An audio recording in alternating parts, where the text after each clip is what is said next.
പ്രാറ്റേറ്റിന് ലഭിച്ച സംവത്സര ബദലുകൾ സിനിമാ ലോകത്ത് നിരാശപ്പെടുന്നെന്ന കാഴ്ചയാണ്. വലിയ സാധ്യതയുണ്ടായിരുന്ന സ്റ്റാർ കാസ്റ്റിനെ പാട്രിയറ്റിന് ലഭിച്ചത്. എന്നാൽ ആർക്കും എടുത്തു പറയത്തക്ക ക്യാരക്ടറില്ല. പ്രേക്ഷകരെ നിരാശപ്പെടുത്തുന്ന പ്രധാന ഘടകം നടൻ ഫഹദ് ഫാസിലിന്റെ പെർഫോമൻസാണ്. മഹേഷ് നാരായൺ ഫഹദ് ഫാസിൽ കൂട്ടുകെട്ട് പ്രേക്ഷകർക്ക് പ്രിയപ്പെട്ടതാണ്.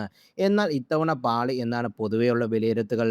ഫഹദിന്റെ പെർഫോമൻസിന് നെഗറ്റീവ് റിവ്യൂകളാണ് വരുന്നതും. ഹൈപ്പറായ ഒരു കഥാപാത്രം എന്തിനാണ് ഈ ഓട്ടവും ചാട്ടവും എന്ന് പ്രേക്ഷകർക്ക് മനസ്സിലാകുന്നില്ല. സോഷ്യൽ മീഡിയ പേജുകളിൽ നിരവധി ട്രോളുകൾ വരുന്നുണ്ട്. മികച്ച പെർഫോമൻസർ എന്ന പേരുണ്ടെങ്കിലും ഫഹദിന്റെ ന്യൂനതകളൊക്കെ പ്രേക്ഷകർ ഉണ്ടെന്ന് പറയുന്നു. ഹൈപ്പറായ സ്വല്പം അബ്നോർമലായ ക്യാരക്ടറുകൾ മാത്രമേ ഫഹദിന് മിനുവ് കാണിക്കാനാകുന്നുള്ളൂ.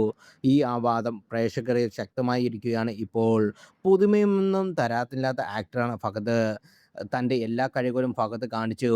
ഇപ്പോൾ വീണ്ടും വീണ്ടും അത് റീയൂസ് ചെയ്യുന്നു. കഥാപാത്രങ്ങൾ ചെയ്യുന്നതിൽ തൻ്റെതായ രീതി ഫഹദിനുണ്ട്. എക്കാലമായി ഇത് പിന്തുടരുകയും ചെയ്യുന്നു.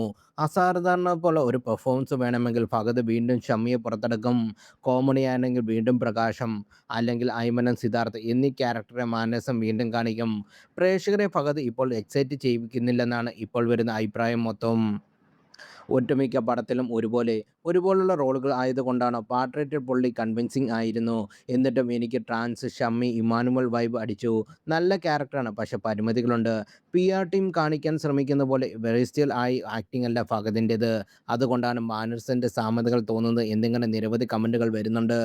ആവേശം എന്ന സിനിമയ്ക്ക് ശേഷം ഫഹദിന്റെ കരയിൽ എടുത്തു പറയാൻ മറ്റൊരു ശ്രദ്ധേയ സിനിമയില്ല.